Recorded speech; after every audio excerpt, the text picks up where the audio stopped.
Hello everyone. Okay, here we go. Welcome to this little reaction video. So this is I said I was going to do this. This is my pretty much initial reaction to the film Titanic. I've never seen the film before. It's one of those movies where people go, "You've never seen the Titanic. How can you never see the Titanic?" Well, I haven't seen the Titanic until today. And I was I was right about certain things that I thought I was going to think about it, and I was wrong about certain things that I thought I was going to think about it or feel about it. And where I was right, the film caught me it caught me off guard in certain ways that they'd done things. They caught me off guard in some ways. I was just like, okay, I let me go through it. So obviously you've got the main characters, which are Jack and Rose, and then you have um, I forget his name now, Billy Zane's character. Where it's spoiler alert if you haven't seen it. I can't believe it. I feel weird saying that I haven't seen Titanic, but I guess most people who have seen this have seen Titanic.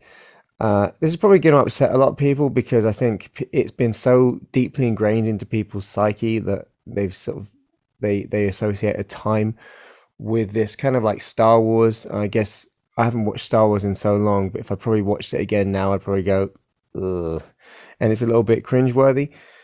I think that when people watched Titanic initially, it was maybe of the time. It's steeped in this uh, great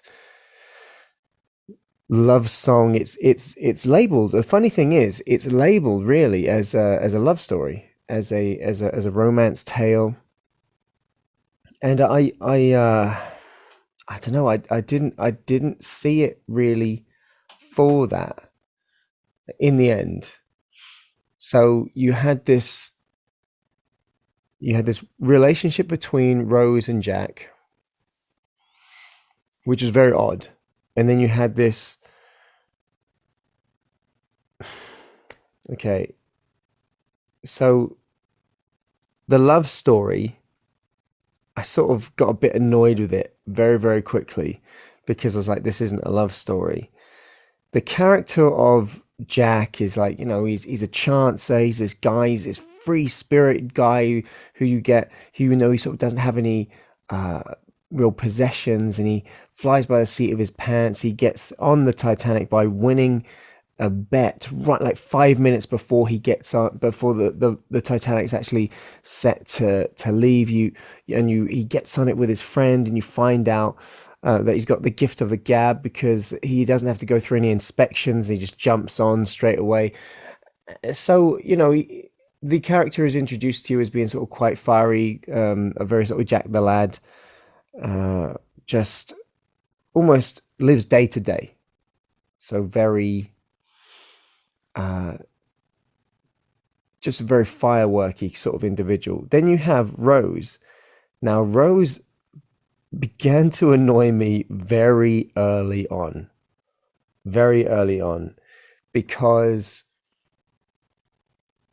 now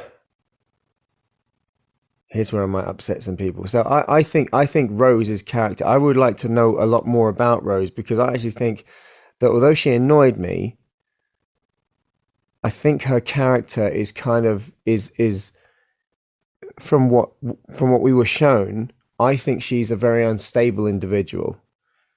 That's my take on her, because she is fighting. She just seems to not just fight her authority figures in the film. So she's sort of her mother. The premise is that her family, her mother is like, all the money's dried up. You have to marry into Billy Zane's. I'm sorry to call him Billy Zane. I forget his name.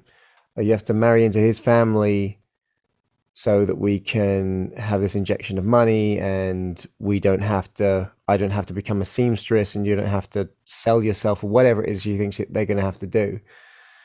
So, and Rose is like, I don't want to do this. I'm being told what to do all the time. I'm being controlled. Don't control me. which I get. But then I also get the world that she's sort of been born into. I mean, maybe there's been some abuse going on. I don't know. I hate to give a backstory to a character. I'm just saying what I saw, and she just seemed to push against it. She pushed against her mother. She pushed against Billy Zane because Billy was like, you. At first, I didn't think he was being very unreasonable. I just felt that he was just like saying, "Okay, we'll eat that or don't do that," and um, because you're just being fussy. Yes, I think that's what I remember thinking. And she was like, "Oh, I don't want to do it." She would seem like she was being difficult just because. And then all of a sudden, she's tearing down the uh, the deck in this dress, and she's cut like I don't think you even see what happens. She's just frantic, and then she gets to the back of the boat, and she gets over the rail, and you're like, okay, well, this is a suicide attempt. And Jack happens to be there. He like wakes up. Oh, a pretty girl who's about to jump off the edge. I think I'll go over and give her some of the gift of the gab. Anyway, he's like, so he starts saying, well, I'm now involved. He starts taking off his clothes, saying, I'm gonna have to like jump in after you. So once that happens, she's like, they start talking, and then they start flirting, and then he convinces her to come round.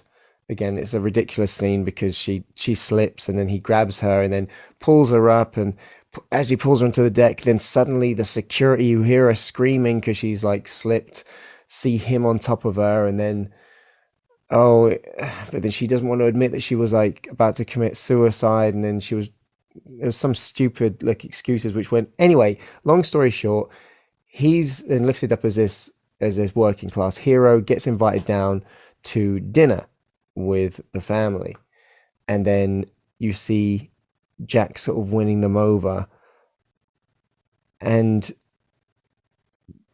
in a way at least they think he's sort of more of a spectacle. He's sort of like a almost like a party piece because he's out of the I don't know, he's out of the ordinary for them. Now,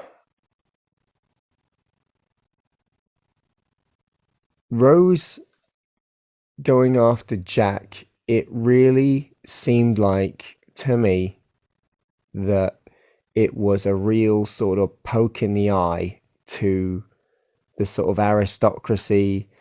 I mean, but bearing in mind, she's just had like, she's clearly not stable because she's like 17 years old, I think. And she's just had this, she's gone to kill herself, really. And Jack's like, I don't think you'd have done it. That's a pretty big warning sign, dude. That this girl is maybe not too stable, and that you know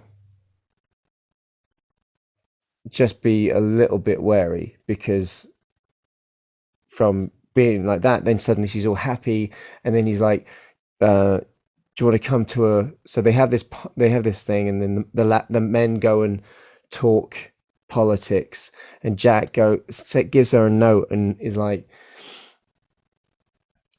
"Do you want to come to a real party?" Meets up with Jack, and then goes dancing away. Which, bear in mind, she is affianced to Billy Zane's character right now.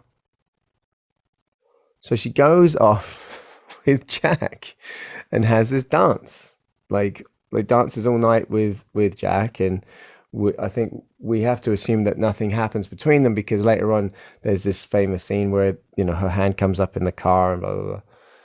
The next morning, Billy Zane is very annoyed with her, and she was like, "Oh, I was so tired," and but he's got this man who follows is like his bodyguard or wherever he's supposed to be, and he has seen Rose dancing around with Jack, but he gets very angry and he throws the table over, and And I think what a lot of this might be a very unpopular opinion, but a lot of people want to be like, see how controlling he is and how violent he is and stuff. I'm like, yeah, but I think this is a very unhealthy from both sides. I think these are two very unhealthy people. You've got one person who wants to, who it's like it's very stereotypical businessman, like comes from old money and is used to being very dominant, is used to getting his own way by hook or by crook. And then you got this other person who has been maybe feels like stifled by this lifestyle, etc., and is like fighting it. So it's like it's this dominance pushback, and they're constantly fighting together and never working together, and it infuriates both of them. And I think, well, you've did you go down to the dance with Jack because you really wanted to go to this party, or was that another poke in the eye to the aristocracy because you knew that his bodyguard was probably going to follow you around? I was just like, it just seemed like she couldn't stop annoying the um the powers that be in her life. And even when the ship was going down, even when the ship was going down, you sort of think, right, she's so Jack and Billy have both convinced her to get on a boat. These two men, like who supposedly really, really care about her, and not to mention the fact that she's like gone. She said, "I've just thought of something else." So how she breaks up with Billy Zane is pretty brutal. Like the new like so she gets her waps out for Jack and goes like, paint me like one of your French girls. I mean, she, propriety is not really uh something. I don't know, it's all a bit too fast and a bit too fast and furious, really, when you sort of think about it. Like she doesn't know this person, and suddenly she's getting you got to remember the time as well, and she's getting naked for him and everything, but she puts this nudie picture that Jack's drawn into this safe, knowing that he's going to find it. And it's like, I don't know, it's just a bit gross. I found it a bit gross that she'd given it to him in that way, as a breakup thing. Just say, listen, I'm calling it off or whatever. I know, it just there's a lot. I just found Rose to be like very, very a very selfish individual in many ways. And then going back to when they got her on the lifeboat and they were dropping her down. Um, Billy and Leo had both said, just stay here. We've got another boat over the other side. You're gonna be okay. Please just stay on the boat. So the boat's going down. She's there and she's looking up at them, and he's like, "You're a good liar." And he goes, "Almost as good as you." And he goes, "There isn't an arrangement on either side for another boat, is there?" And he goes, "Well, there is. But I don't think you'll like it very much." There's like trash talk going back and forth and stuff, and it's like, you know, the good guy and the bad guy and the one she should be with and the bad guy. It was just like, okay, right, we get it, boys. And then the boat's still lowering down, and then she just can't do as she's told, and she jumps out. She jumps out. She jumps out. And then Leo runs after her. He's like, "You're so stupid, Rose. Rose, you're so stupid." I was like, oh, just go. Come on, Rose. Trying to save you. Uh, just can't do it. She just can't do it. I think the only time I think I saw her, the only time I think I saw Rose um do what she was told was when Leo said, "There's only room for one person on this door. You go up." At no point did she go, "No, I'm staying in the water." You don't own me. No, no, she was straight up on that door, and Leo was the one in the water. Guess who died? Yeah. Every night in my. Thank you, Jack. I have to come back. Come back. I have to go now. Bye bye. She dropped him pretty quick. It was like I was like, oh, that sounded disgusting. Like when her hand pulls away. I have to go. Bye, Jack. Blow the whistle. Blow the whistle. Oh my goodness. Right.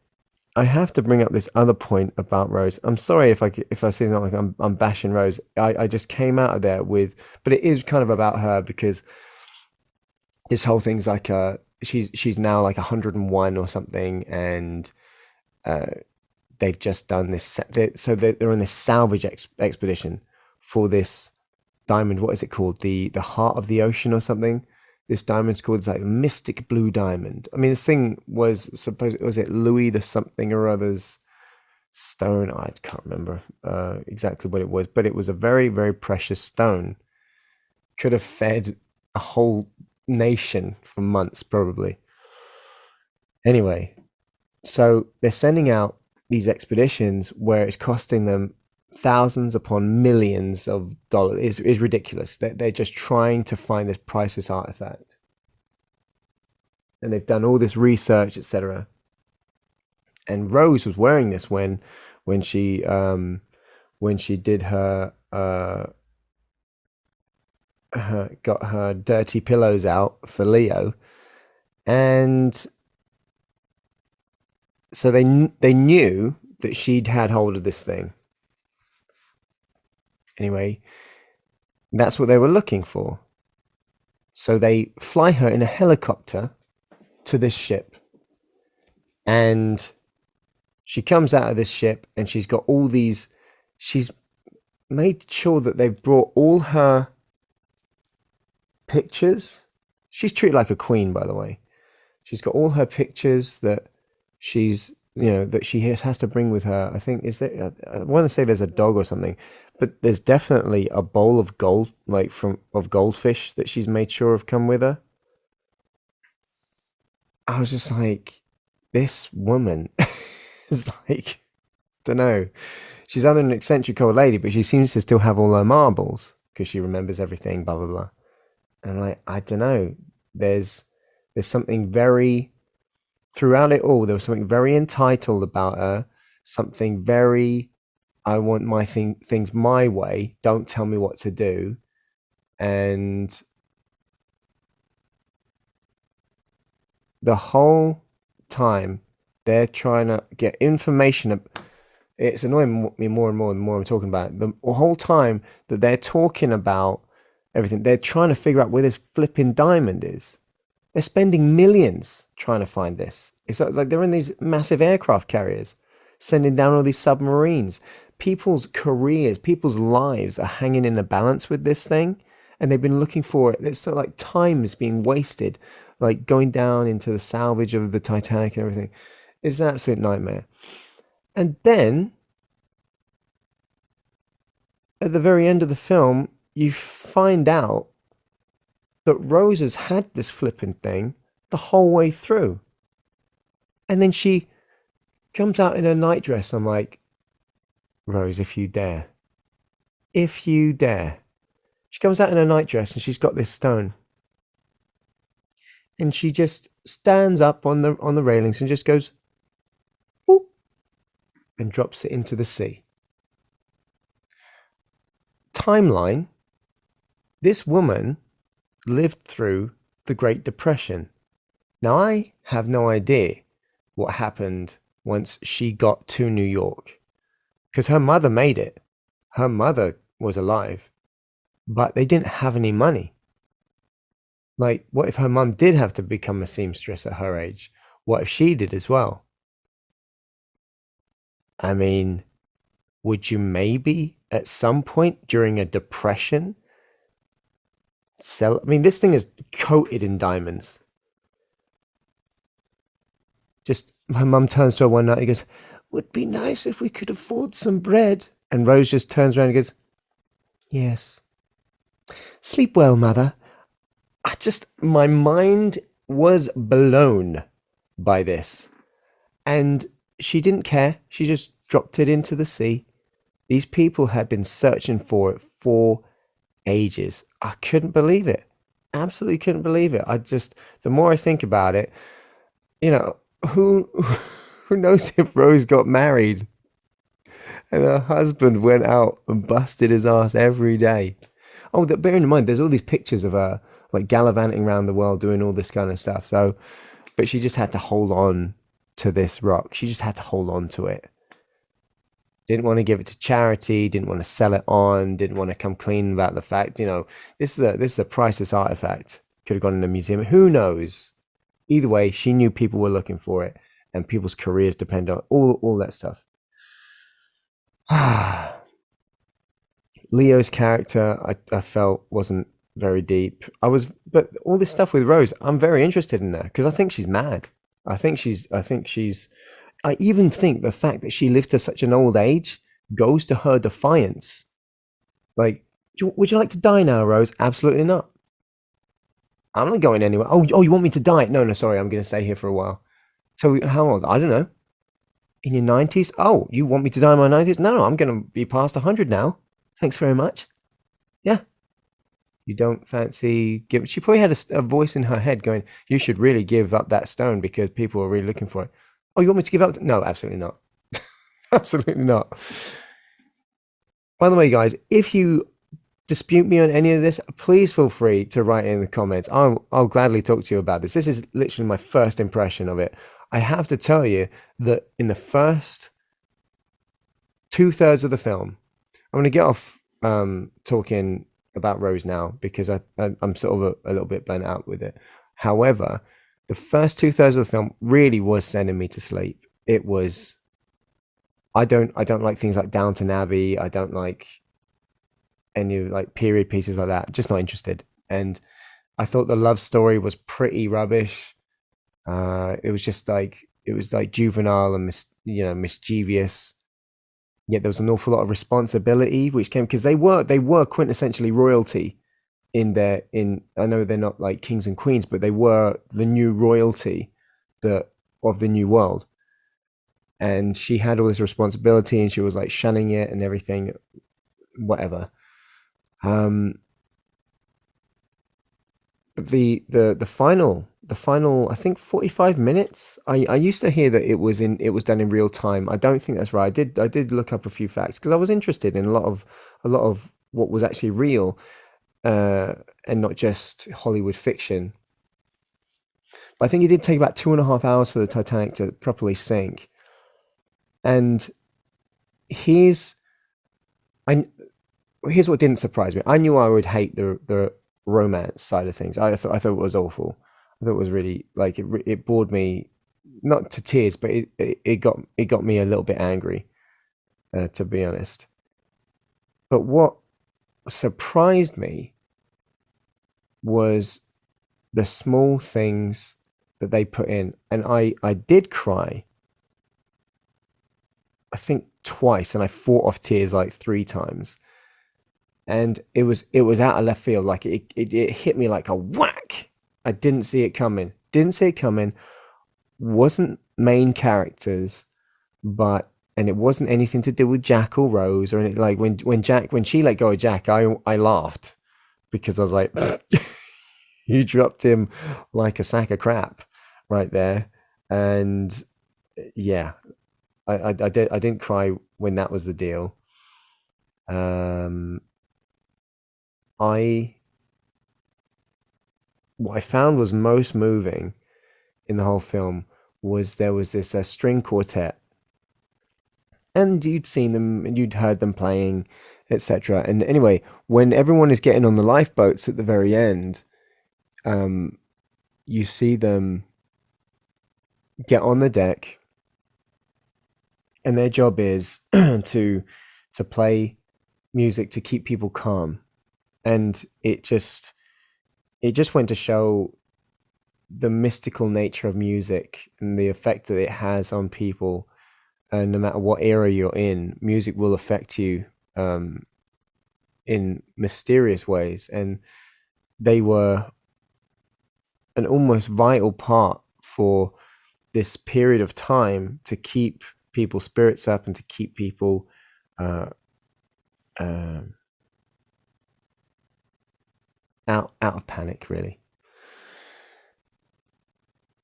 until the power of these four couldn't really do much, and people were like bumping into them and everything, and then they, I'm getting choked up about it because then they stopped playing,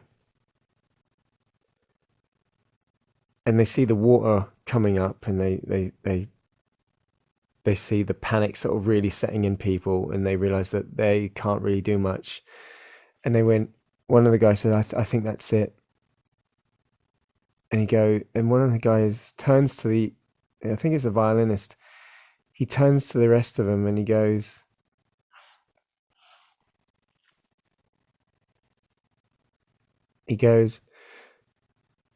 "Gentlemen, it's been an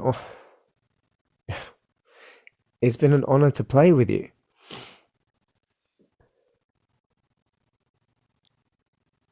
And I get that. And these guys, they did what they did until almost the very end, and they're about to like, uh, and it's almost like they go, "Take care." Um, and then they are about to, they all sort of disperse, and the violinist stays. And he's like, and he just looks at his instrument and he just thinks, "What else am I gonna do?" He just wants to play. So he does. And they all come back and just keep playing. And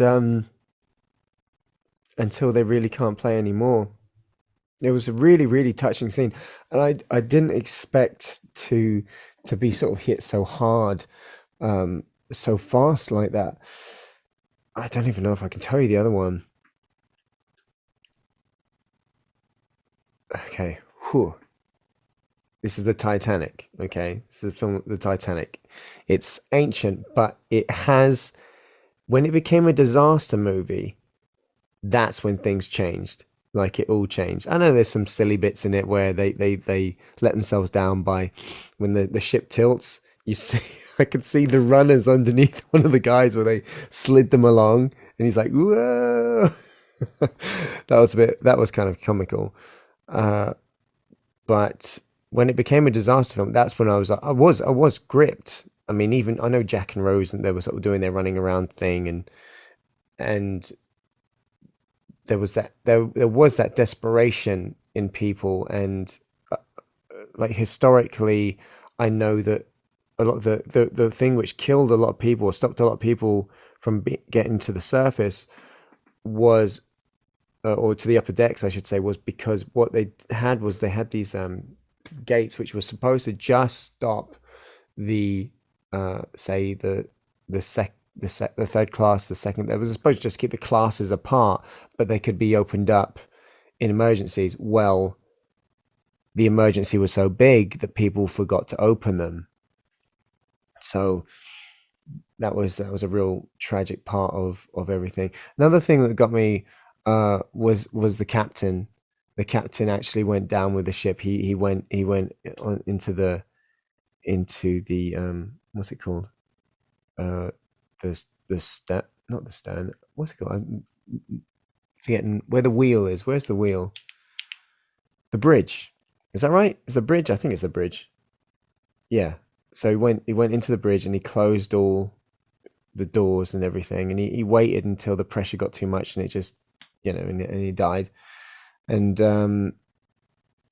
yeah, he went down with the ship. I think because there was a mother with a baby and just saying, "What do I do? Where do I go?" And he had nothing to say to her. The that I thought that was very powerful. And another thing, the thing which really got me was there was a it was women and children went onto the boats mostly, and this this father and husband, he puts his wife and his child onto this boat, and try and hold it together on this one, and little girl's like, "Daddy, daddy, daddy," and he goes, "Don't worry, there's another boat. This is one for like for mummies and children. There's going to be another boat coming for the daddies." Uh, Brutal, absolutely brutal. And it was just probably the one guy's one line in the whole film, and it was just absolutely heartbreaking. And then another scene, like when you there was this old couple in bed, and you saw they were just terrified but together, just spooning each other, just being there. And it was those scenes that I think I was most impressed with. It was the the it was the humanity, the tenderness of the humanity, the sacrifice. I think that I saw in humanity that really that I was most impressed with the film. You know, some of it, special effects wise and everything, it stands up here and there. Some of it is a little bit comical now. Uh, I know things have sort of got so uh, we're so crazy spoiled with special effects and everything these days.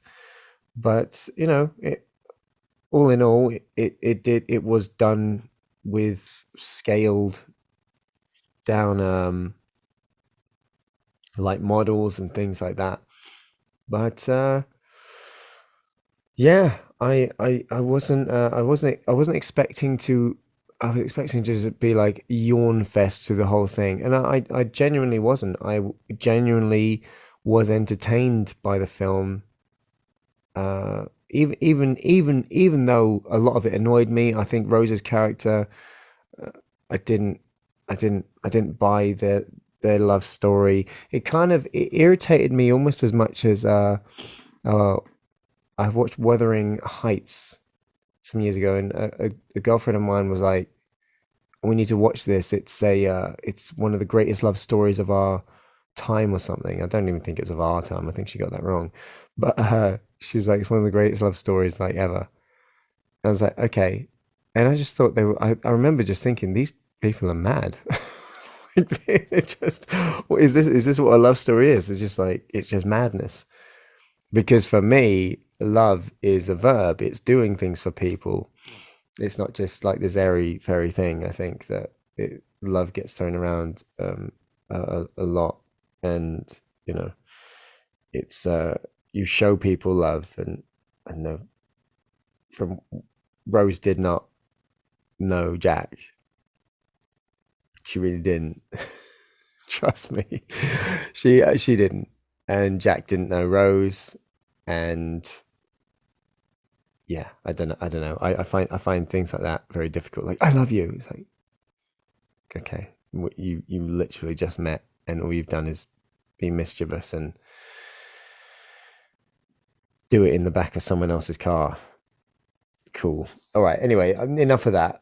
But when it comes down to the rest of it, you see, it's got me thinking about stuff, but maybe in a different way, to a lot of people would maybe see it. And I'm sorry if I'm being like a bit of a, you know, just like stamping on love or whatever, or stamping on a or what people have perceived to be a romantic story for many years. I just didn't buy it, and but I am genuinely interested in Rose's character.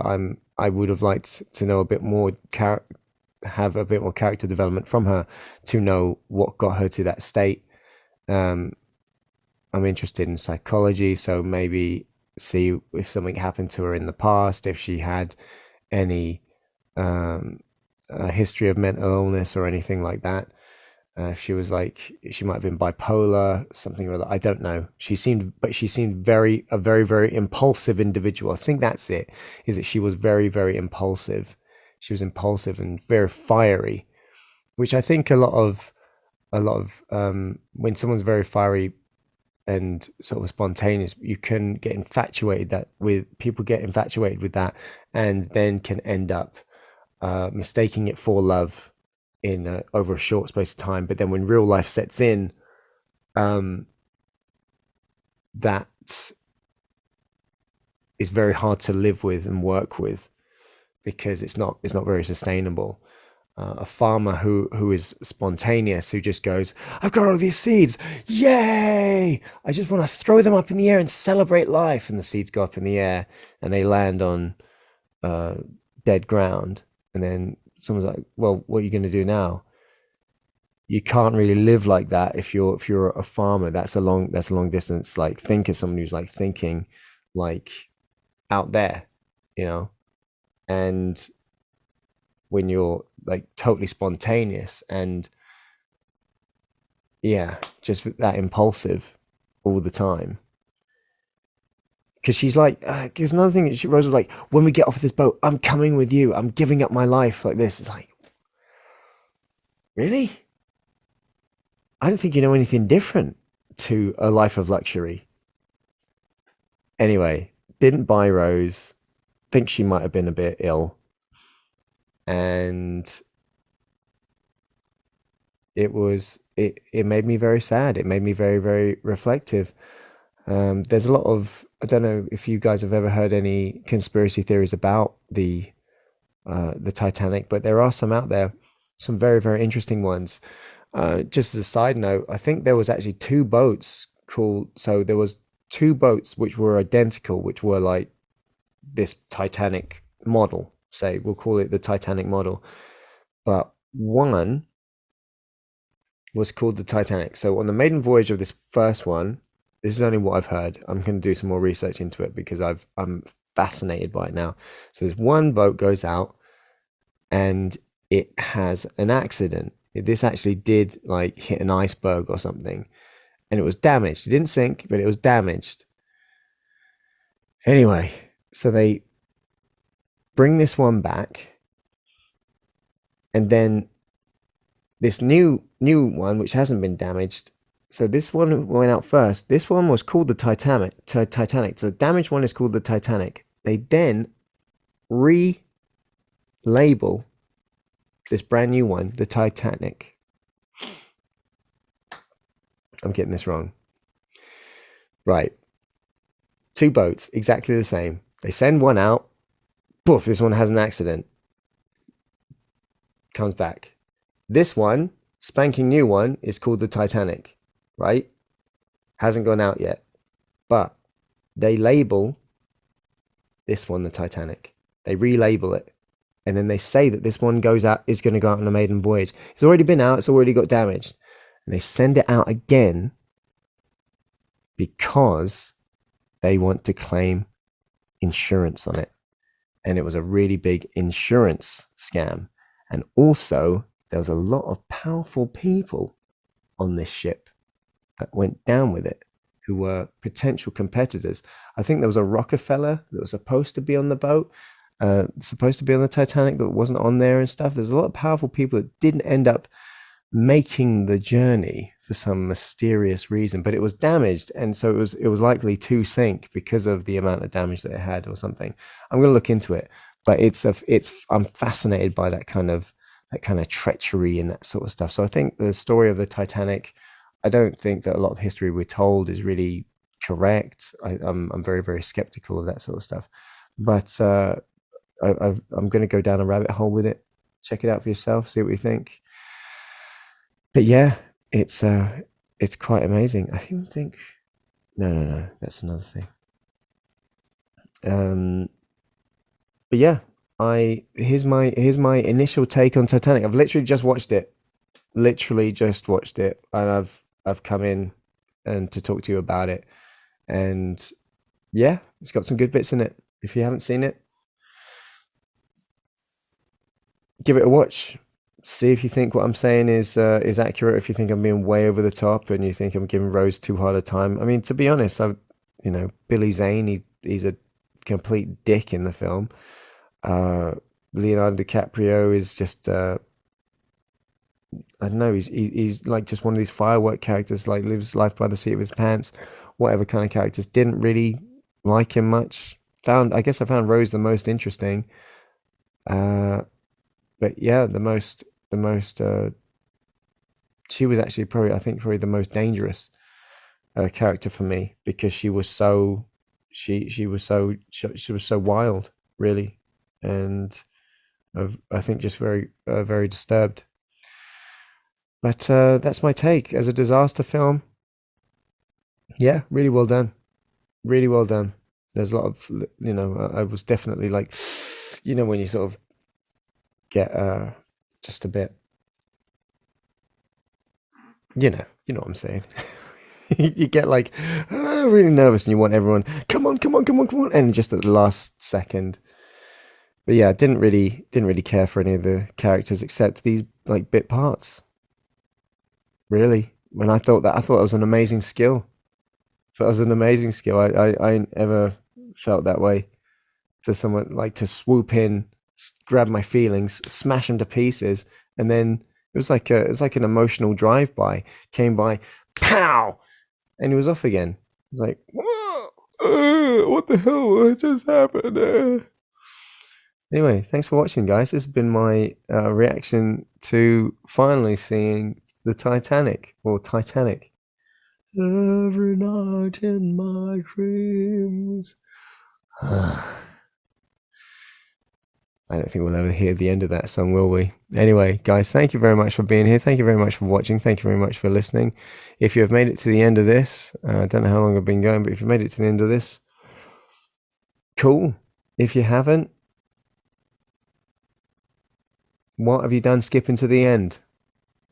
Anyway, take care of yourselves. My name's Daniel Leigh. Have yourselves a wonderful time, whatever you're doing. Stay frosty, and I'll see you again very, very soon. Thank you for all your support. Thank you for all your love. Please do write comments in the section below. I'm interested to know what you think. If it sparks some debate, maybe I'll do another one of these. Maybe I'll rewatch and do a reevaluation. But this is just my initial thoughts for it all, guys. It really is just my initial thoughts. See what goes down. See, just to let you know how it portrayed the movie to me. If you disagree, let me know. Let me know your thoughts on the film. I'll be very interested to read your comments.